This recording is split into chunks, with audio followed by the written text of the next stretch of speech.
Bueno, bienvenidos a una nueva clase. Nos habíamos quedado en el aparato reproductor masculino, tratando de analizar todos los órganos que lo componen, y solo los habíamos mencionado en esta foto que vemos acá a continuación, por lo menos los internos. Los externos ya los habíamos desarrollado. Así que, continuando con el aparato reproductor masculino interno, vamos a analizar cómo está compuesto un testículo, ¿sí? Obviamente sabemos que hay dos por cada organismo masculino, así que vamos a analizar uno. Si nosotros hacemos un pequeño corte, vamos a ver que por dentro este testículo está lleno de unos túbulos especiales que se llaman túbulos seminíferos, ¿sí? Justamente la palabra hace referencia a seminal, a semilla, ¿sí? Justamente por los espermatozoides, porque es dentro del túbulo en donde se van a formar los espermatozoides, ¿sí? Van a tener una región más oscura y una región más clara por fuera, ¿sí? Envuelto por una capa fibrosa, una envoltura fibrosa, y este tejido que se llama tejido intersticial. Hay muchísimos túbulos seminíferos por cada testículo. No recuerdo exactamente la cantidad, pero hay miles y miles de túbulos que se encuentran formando justamente todo un gran paquete contorneado, ¿sí? Para que algo ocupe mucho, para que algo sea grande y tenga mucho espacio y ocupe un lugar reducido, se tiene que doblar, ¿no? Lo mismo ocurre con nuestro intestino tiene 7 metros de largo, pero para que pueda entrar en nuestra cavidad abdominal tiene que plegarse y doblarse en muchas partes. Esto ocurre con los túbulos, ¿sí? Si observamos bien, al final de cada sector, los túbulos se comienzan a unir en una red hasta que finalmente salen del testículo, ¿sí? Formando esta red, y forman toda esta estructura que es el epidídimo, que tiene una cabeza superior y un cuerpo, ¿sí? Se lo denomina así. Entonces, estos túbulos se entrelazan, se juntan en una red que, si se siguen entrelazando y formándose, van a formar la cabeza y finalmente van a terminar conformando un conducto que se llama conducto deferente. Los espermatozoides, al formarse, recorren cada una de las contorneaciones, no sé si esa palabra existe, de los túbulos, y luego salen para ascender por la cabeza del epidídimo, el cuerpo del epidídimo, y finalmente continuar su trayecto por el conducto deferente, ¿sí? Y nuevamente, como lo mencionamos en esta foto, del conducto deferente, ¿sí? Que es este conducto que sale del epidídimo por aquí, va a atravesar esta región abdominal por la próstata, las vesículas seminales, las glándulas bulbourethales que acá no están en la foto, hasta finalmente unirse en la uretra, ¿sí? Para ser expulsados al exterior. Ese sería todo el trayecto que realizan. Acá en este sector es como si sacáramos un túbulo seminífero y le hiciéramos un corte tal cual una rebanada.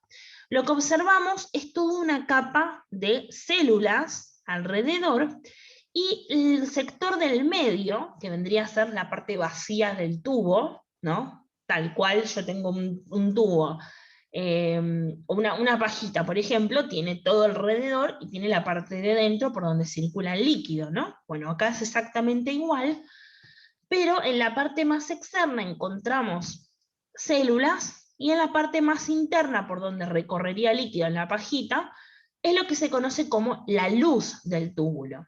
Ocurre en todos los lugares donde nosotros tenemos tubos, en el sistema digestivo, y en el sistema, por ejemplo, en el sistema digestivo ocurre en el intestino delgado o en el intestino grueso, ¿no? Serían como unos tubos, ¿sí? Que presentan una región del medio por donde circula el alimento. Bueno, justamente eso es lo que se conoce como la luz del sistema digestivo, la luz del tubo del sistema excretor. Bueno, acá tenemos la luz del túbulo seminífero, ¿sí? Esto es importante para lo que vamos a ver después. ¿Y acá por qué están estas flechas? Bueno, porque estas flechas van a tener relación con esta imagen de acá abajo. Ahora la vamos a desarrollar, pero lo dejamos en stand-by. Paredes del túbulo seminífero, ¿sí? Y nombra esta imagen. O sea, es como que señala con esta flecha esta imagen. justamente esta imagen tiene relación con los espermatozoides que se van a formar en ese túbulo seminífero. Esos espermatozoides van a seguir una secuencia a partir de unas células no diferenciadas que se llaman espermatogonias, que van sufriendo una serie de cambios o de etapas y adquiriendo nuevas estructuras, ¿sí?, hasta crecer y finalmente transformarse en un espermatozoide maduro, que es el que va a salir con el semen. Ahora lo vamos a ver, pero ese proceso se llama espermatogénesis, ¿sí?, o espermiogénesis, es lo mismo. Pero voy a ir al texto, ¿sí?, al texto que teníamos antes. Dice el texto: los testículos están compuestos por tubos enrollados y rodeados por capas de tejido que se denominan túbulos seminíferos o tubos seminíferos, es lo mismo. Allí se diferencian células denominadas espermatocitos, ¿sí?, que van a dar origen a los espermatozoides.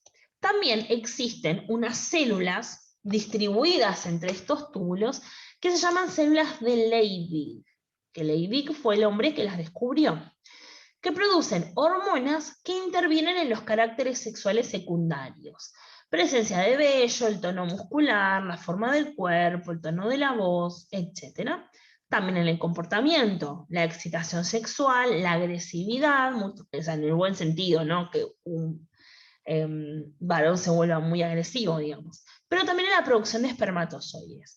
O sea, que dentro de los testículos, además de producirse los espermatozoides, se originan también ciertas hormonas producidas por estas células, que son las células de Leydig, que intervienen en todos los cambios que se dan en el cuerpo del varón a partir de la adolescencia, ¿sí? Ahora no estaban ahí en la foto que les mostré primero, pero sí en la foto de abajo, así que ya las vamos a conocer.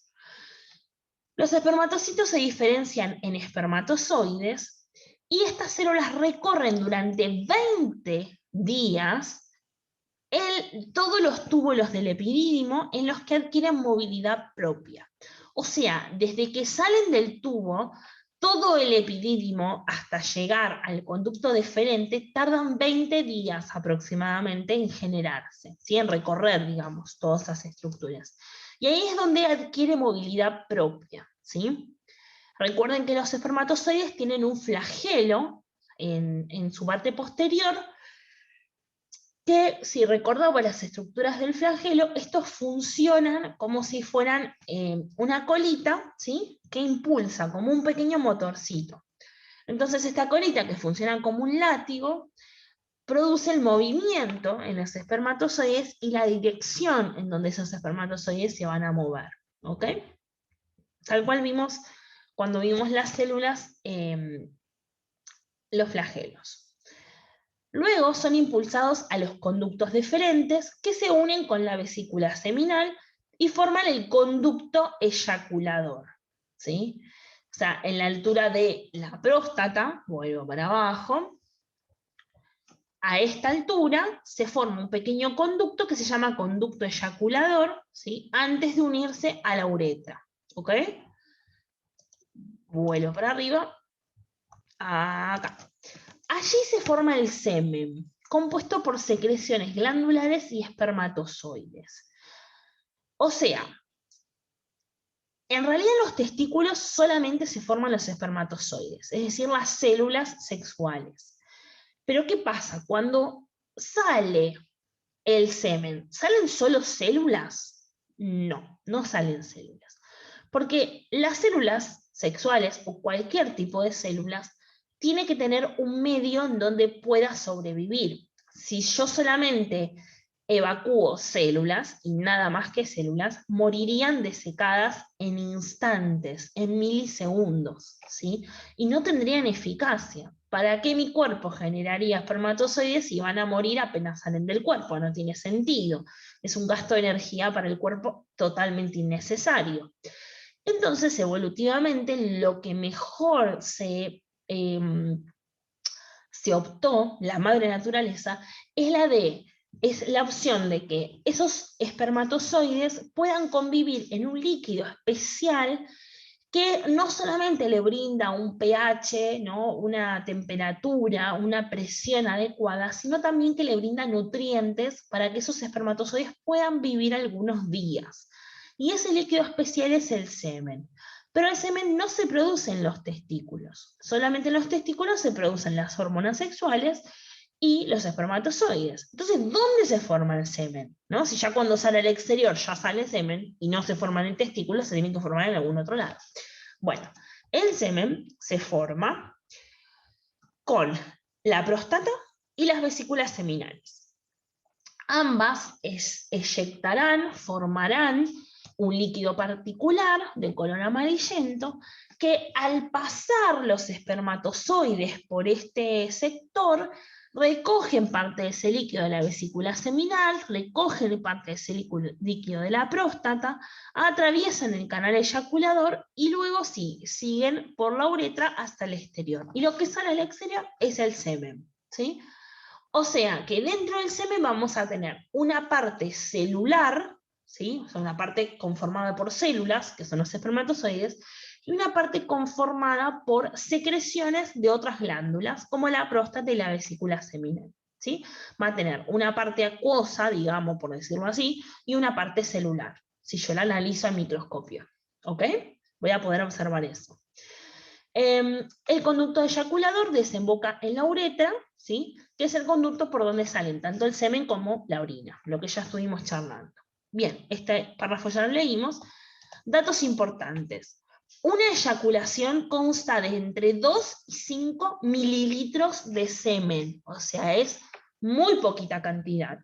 Sin embargo, contiene entre 50 y 130 millones de espermatozoides. ¿Sí? Millones de espermatozoides.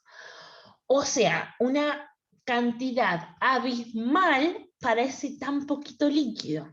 ¿Sí? A veces sucede que en algunos varones hay un líquido anterior a la salida del semen que justamente se llama líquido preseminal, que es excretado antes de la eyaculación, o sea, antes de que salga el semen.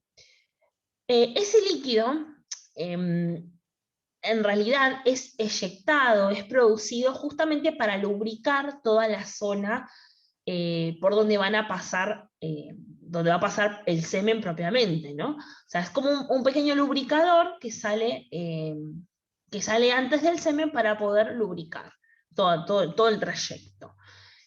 Pero ¿qué pasa? Ese líquido preseminal también es, para abajo, también es formado en la próstata y las vesículas seminales. Es decir, que cuando sale el líquido preseminal, obviamente va a salir por la uretra al exterior, ¿sí? Pero ¿qué pasa?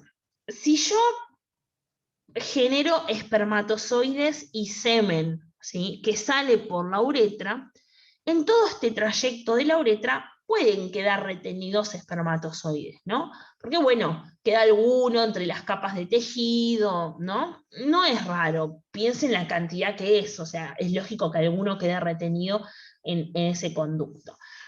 Entonces, antes se creía que el líquido eyaculador simplemente era un líquido y nada más, pero se comprobó que puede haber presencia de espermatozoides, y es totalmente lógico si lo pensamos. Si los dos realizan el mismo trayecto y de una eyaculación anterior pudo haber quedado algún espermatozoide en este conducto que conforma la uretra, el líquido preseminal que viene de la siguiente eyaculación puede desplazar esas células y cuando sale al exterior salir con algún espermatozoide, completamente lógico. Por eso, durante el acto sexual hay que cuidarse para evitar el embarazo y las enfermedades de transmisión sexual desde el momento cero, ¿sí? Porque justamente el líquido preseminal, aunque pensemos que no tiene, puede llegar a tener, aunque sea un espermatozoide. Y les juro que un espermatozoide genera un embarazo. Uno solo, ¿está bien? Entonces, fundamental que tengamos en cuenta esto, fundamental.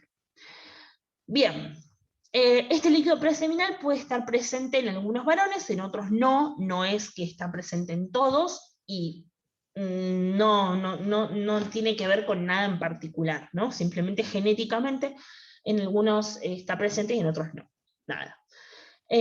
Bien, entonces, hablando específicamente de las células, decimos que el hombre produce espermatocitos continuamente desde la pubertad.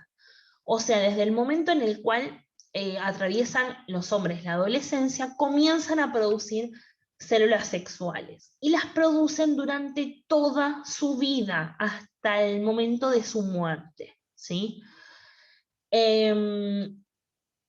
Bien, esto es muy importante porque no pasa lo mismo en la parte femenina, que ya lo vamos a ver en las siguientes clases. Entonces, el proceso mediante el cual se forman los espermatozoides se llama espermatogénesis o meiosis espermatogénica. Y acá retomamos nuestra gran amiga la meiosis y la mitosis, ¿sí? ¿Por qué? En la formación de los espermatozoides intervienen diferentes células, que en realidad es una célula que se va modificando. Las células comienzan con las que se llaman espermatogonias. Gonia hace referencia a célula muy, muy inmadura. Estamos hablando de células prácticamente parecidas a las células madre, ¿sí? Un poquitito más diferenciadas. O sea, serían células completamente inmaduras que necesitan sufrir una serie de modificaciones estructurales y madurar durante varias etapas de mitosis y de meiosis para poder alcanzar la conformación de un espermatozoide. Entonces, en todo este proceso de espermatogénesis vamos a encontrar diferentes etapas o fases. La fase de multiplicación, la fase de crecimiento, la fase de maduración y la fase de diferenciación. En la primera fase, que es la de multiplicación, como su nombre lo indica, se van a multiplicar células. ¿Cuáles son las células que se van a multiplicar? Las espermatogonias. Si yo las analizo genéticamente, son células de 46 cromosomas, 2N. ¿Sí? Entonces, simplemente por un proceso de mitosis, ¿sí?, de una célula origino dos células 2N, dos espermatogonias con 46 cromosomas. Y a su vez, esta originará 2 y esta originará 2, y así seguiremos. Vamos a continuar con esta línea, esta va a realizar lo mismo por su lado. Cuando termina la fase de multiplicación, pasamos a la siguiente fase, que es la de crecimiento. Como su nombre lo indica, estas células crecen de tamaño, ¿sí? Entonces, se transforman en células más grandes, ¿ok? Aunque levemente. Hay un crecimiento, sí crecen más, es verdad, pero tampoco es que se vuelve enorme, pero hay un crecimiento. Entonces, acá la flecha señala que la célula creció, y como no es exactamente igual a esta, no se puede seguir llamando espermatogonia, ¿sí? Tiene que tener otro nombre, porque ya cambió, ya se volvió más grande. Entonces se llaman espermatocitos. En este caso se llaman espermatocitos de primer orden. Siguen siendo células 2N, porque hasta ahora solo se habían dividido por mitosis, ¿sí? Cuando pasamos a la siguiente fase, que es la de maduración, aparece el primer paso o la primera fase de la meiosis, ¿sí? Es decir, que al haber meiosis, estamos diciendo que tenemos que originar células con 23 cromosomas, o sea, la mitad del número de cromosomas de la célula madre. Entonces las células 2N pasan a ser células N, o sea, con 23 cromosomas. Y como ya hay un cambio que se produce gracias al proceso de meiosis, ya no se pueden llamar espermatocitos de primer orden, porque ya no son 2N como eran estos. Como hay un cambio genético en este caso, se van a pasar a llamar espermatocitos de segundo orden. Entonces, sucede el proceso de meiosis de una célula de 46 cromosomas, el espermatocito de primer orden, se originan dos células hijas con la mitad del número de cromosomas de la mamá, es decir, dos células de 23 cromosomas cada una, que se llaman espermatocitos de segundo orden, ¿sí?, que son estas dos. A su vez, esta va a originar dos células hijas y esta va a originar dos células hijas, ¿sí?, como sucede siempre. En esta misma fase, estas células hijas se van a llamar espermátides, ¿sí?, o espermátidas, es lo mismo. Y en la última fase, estas cuatro espermátidas o espermátides se van a diferenciar. Es decir, se van a adquirir las características estructurales y fisiológicas compatibles con un espermatozoide, ¿sí? O sea, adquieren las estructuras de los espermatozoides y sus funciones. Entonces son espermatozoides que tienen 23 cromosomas cada uno. Es lo que habíamos estudiado antes, que los óvulos y los espermatozoides eran N, es decir, tenían 23 cromosomas, ¿sí? Todo este proceso entero es el proceso de espermatogénesis, o formación de los espermatozoides, ¿ok? Como siempre, si tienen alguna duda, me consultan. No importa que no tengamos clases como siempre, ustedes me pueden consultar siempre. Pasamos estas fotos, ¿sí? Acá pasamos esto, acá ahora podemos entender esta imagen, ¿no? Las espermátides, los espermatocitos de primer y segundo orden hasta llegar al espermatozoide maduro.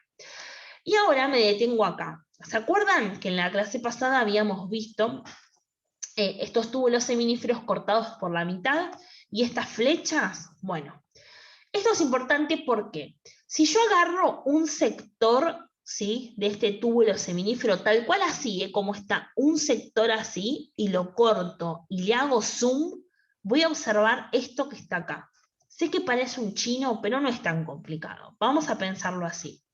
Esta parte blanca de acá, que se llama luz del túbulo seminífero, es este sector de acá, lo que dijimos. La luz es el sector por donde transcurren cosas, por donde pasan sustancias, en este caso por donde pasan los espermatozoides, ¿sí? Es este sector de acá. Y esta parte más como casi, bueno, acá, esta parte media como gris, no sé si logran ver que es como un color grisecito, ¿sí?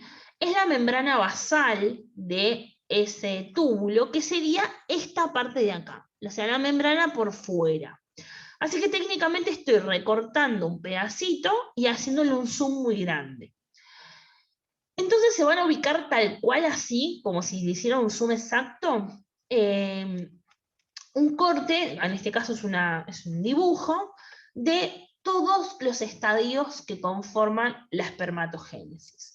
Entonces, en cuanto a las células voy a encontrar en la parte más basal, digamos, en la parte más externa, más lejos de la luz, voy a encontrar estas células que acá las dibujaron de color verde, no porque sean verdes, sino que las dibujaron de ese color para diferenciarlas, que son las espermatogonias, ¿sí?, que las vimos recién. Estas espermatogonias van a comenzar este proceso de mitosis, como vimos recién, y se van a transformar en espermatocitos primarios, que son estas células de acá, ¿sí? Esta grande de acá. Estas se van a diferenciar aún más en espermatocitos secundarios, que son estas un poquito más chiquitas, que se van a diferenciar en espermátides, ¿sí?, que son estas de acá, estas 4, estas 2 y estas 2, que a su vez se van a diferenciar en los propios espermatozoides. Y los espermatozoides van a salir hacia el tubo, por eso deben estar cerca de la luz del tubo, ¿sí?, salen a la luz del tubo para poder realizar todo el recorrido que vimos antes y poder salir al exterior, ¿sí? Entre medio vamos a tener unas células especiales, que son estas células de acá están pintadas de color violeta, se llaman células de Sertoli, que básicamente son células estructurales, permiten que todo este tejido, ¿sí?, se mantenga en esa forma y que no colapse, son tal cual las paredes de una casa. Y vamos a encontrar en lo que está conformada la membrana basal las células de Leydig que vimos la clase pasada. Recordemos que estas células, que acá están pintadas de color azul, son las células que pueden producir hormonas sexuales que tienen que ver con el desarrollo de los caracteres secundarios y primarios, ¿no? El tono muscular, el cambio del tono de la voz, la eyaculación, el crecimiento corporal, la producción de vello en el cuerpo, etc. ¿Sí? Obviamente vamos a encontrar capilares sanguíneos, porque esta zona está muy irrigada, otras estructuras como fibroblastos o tejido conectivo, nada, no importa eso, ¿sí?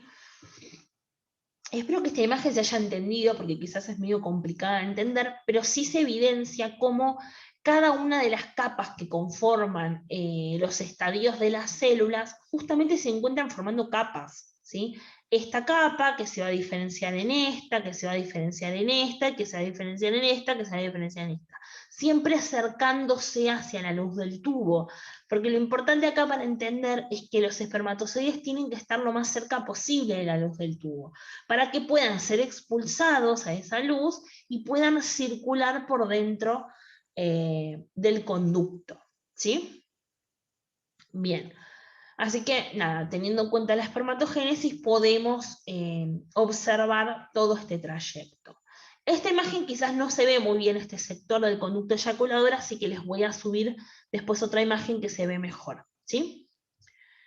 Ok. Bien, y por último tenemos la anatomía del espermatozoide. En líneas generales, el espermatozoide tiene una cabeza, un cuello o pieza intermedia y una cola, ¿sí?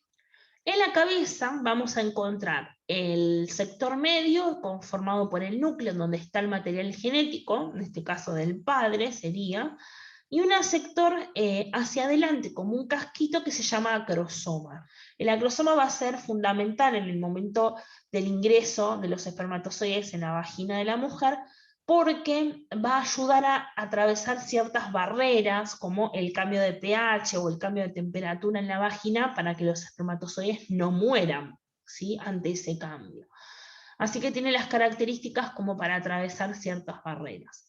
Luego tenemos el cuello, que tiene esta región que se llama cuerpo basal, ¿sí?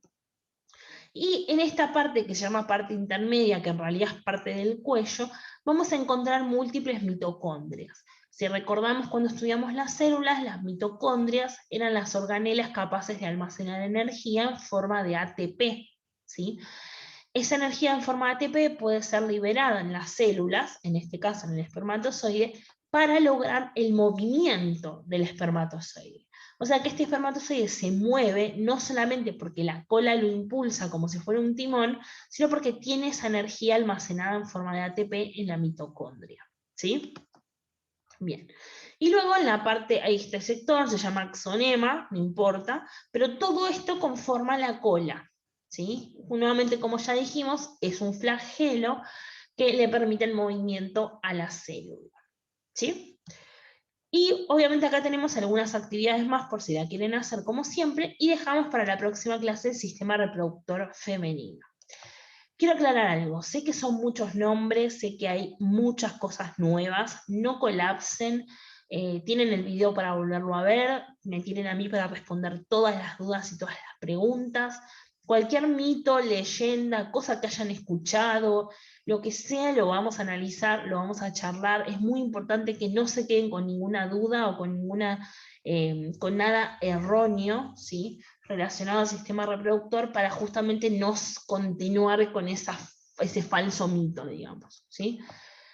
Así que bueno, nada, lo dejamos por acá porque sé que fue mucha información y bueno, ya estuve hablando un montón. Pero como siempre, cualquier cosita me escriben o escriben en el grupo y lo desarrollamos entre todos. Con gusto, nada, vamos a resolver todas las dudas y las preguntas que haya, ¿sí? Así que bueno, espero que se haya entendido. Estas imágenes las saqué de Google, así que pueden buscar, hay miles y miles. Y bueno, nada, cualquier cosa me escriben, ¿sí? Les mando un beso enorme, nos vemos.